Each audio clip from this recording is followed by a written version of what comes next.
이 시기에 비가 올 것이라고 예측을 했는데 비가 안 오잖아? 그러면 나는 예측이 틀렸기 때문에 사이클에 대한 믿음도 낮아지게 돼. 그래서 이제 상승이 올 것 같은데 이런 패턴이 나왔다? 지금부터는 하락인가? 라고 생각을 해서 투자 시장에 또 머물기가 힘들다는 거지. 안녕, 이상한 날의 머니 아저씨야. 아저씨가 오늘은 투자에 대한 얘기를 할 때 또 굉장히 많이 받았던 질문이 있어. 도대체 언제 올라요? 이런 질문을 굉장히 많이 받았거든. 그래서 아저씨가 오늘은 이 내용에 대해서 한번 좀 얘기를 해볼까 해. 유튜브나 인스타 같은 데 보면 이 가격을 예측하는 콘텐츠들이 굉장히 많거든. 예를 들어 테슬라 언제 얼마 간다, 비트코인 언제 얼마 간다, 이런 영상들이 굉장히 많더라고. 왜 그런 영상들이 많을까? 당연히 사람들이 많이 궁금해하니까 그런 영상들도 많이 만들어지겠지.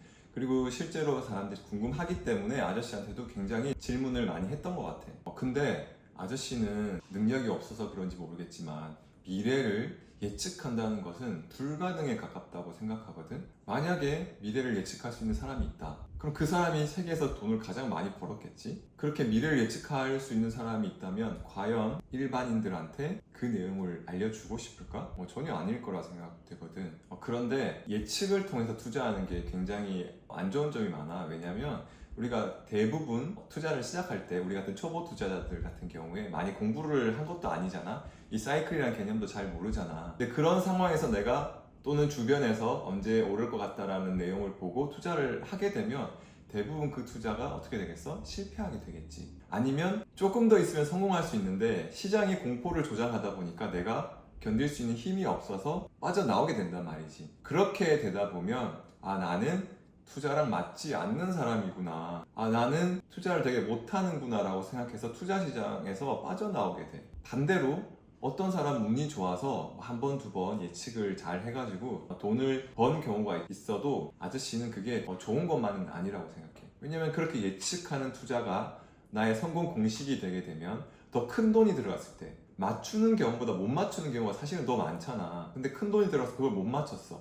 그러면 큰 돈을 잃게 되기 때문에 그 상실감이 훨씬 크거든.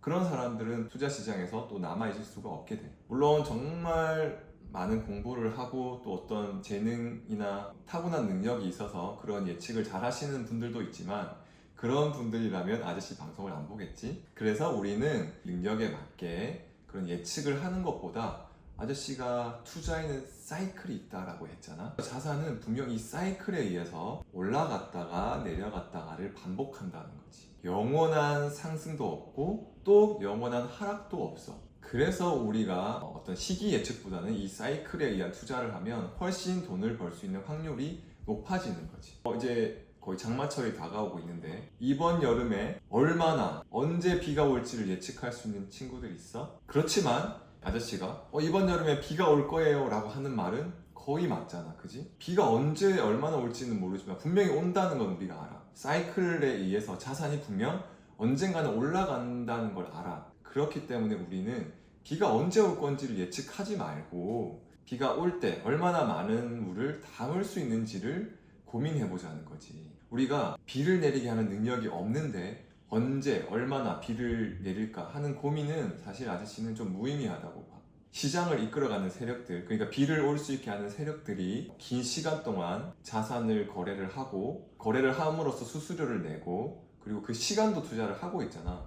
그렇기 때문에 그들도 반드시 비를 내리게 해서 자신들의 자산을 키워야 된다는 거야. 우리가 알 수 있는 거는 결국 사이클에 의해서 자산이 올라간다, 비가 내린다 라는 것만 우리가 알 수 있다는 거지. 그래서 그 비가 올 때 우리가 담을 수 있는 그릇을 키우자는 거야. 이번 사이클에서 비가 올 거야. 그럼 비가 올 건 알았어. 내 꿈은 커다란 연못을 만드는 거야. 근데 정말 이렇게 작은 찻잔으로 그 빗물을 받아서 우리가 내 꿈인 이 커다란 연못을 만들 수 있을까? 못 만들잖아, 그지?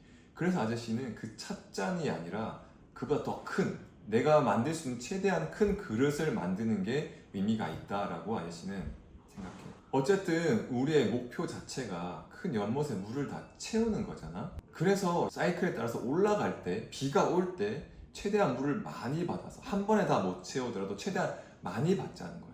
그럼 그 그릇을 키우는 게 도대체 무엇이냐, 어떻게 하면 되냐 궁금하잖아. 정답은 바로 아저씨 유튜브를 열심히 보면 돼. 농담이고 아저씨가 투자가 심리라고 계속 이야기하잖아. 그래서 스스로에 대해 알아가고 투자 시장에 대해 이해를 하고 인간의 심리에 대해 이해를 하면서 꾸준하고 점진적으로 투자 금액을 좀 늘려보자는 거지. 결국 수익률도 중요하지만 내가 얼마만큼의 큰 돈이 들어가는지도 굉장히 중요하잖아. 투자된 금액도 늘리고 투자된 금액을 늘리면 어떻게 되겠어? 내 마음이 불안해지겠지. 그래서 인간의 심리에 대해서 좀 알아가면서 내 내면도 채우자는 거야. 정리하면 우리는 비를 내릴 수 있는 능력이 없다. 하지만 비는 반드시 내린다. 사이클의 자산 가격이 반드시 오를 거기 때문에 우리는 언제 얼마나를 예측하지 말고 그 언제가 왔을 때 내가 담을 수 있는 그릇의 크기를 늘리자라는 게 아저씨가 우리가 할 수 있는 거라고 생각해. 그리고 그게 굉장히 중요한 거고 그렇게 사이클에서 한번 내가 비를 담아보면 그 다음 사이클은 내가 뭘 공부를 해야 되고 그릇을 키우기 위해서 어떤 것을 해야 되는지 스스로 알 수 있을 거야. 굉장히 안타깝지만 요즘에는 빅데이터나 AI 기술들이 발달해서 사실은 그 시기를 예측하는 게 훨씬 더 어려워졌어. 과거에 모든 데이터를 다 분석해서 일반 사람들이 투자 시장에 남아있기 굉장히 어려운 방법으로 그리고 또 과거의 데이터를 모두 다 분석을 했다 하더라도 사이클 속에 그런 함정 같은 거를 굉장히 많이 숨겨놓게 되거든. 그렇게 되면 내가 분명히 이 시기에 비가 올 것이라고 예측을 했는데 비가 안 오잖아? 그러면 나는 예측이 틀렸기 때문에 사이클에 대한 믿음도 낮아지게 돼. 그래서 이제 상승이 올 것 같은데 이런 패턴이 나왔다? 지금부터는 하락인가? 라고 생각을 해서 투자 시장에 또 머물기가 힘들다는 거지. 더욱더 지금 시대 AI와 빅데이터 이런 것들이 발달된 시대에는 오히려 더 기술적으로 분석하는 것보다 내 마인드, 내 마음 그릇을 키우는 게 훨씬 더 중요하다고 생각해. 이번 시간에 아저씨가 언제 오르는지를 예측하는 것이 좀 무의미하고 그것보다는 내 그릇을 키워야 된다는 거에 대해 얘기를 했는데 우리 친구들도 어떤 것이든 간에 내가 지금 하지 않고 있는 또는 하고 싶었지만 해야 하지만 못하고 있는 것들을 한번 실행에 옮겨봄으로써 내 그릇을 조금씩 키워가기를 바랄게. 그럼 이번 시간에도 아저씨 얘기 들어줘서 고맙고 비가 올 때 기분 좋게 다시 만나.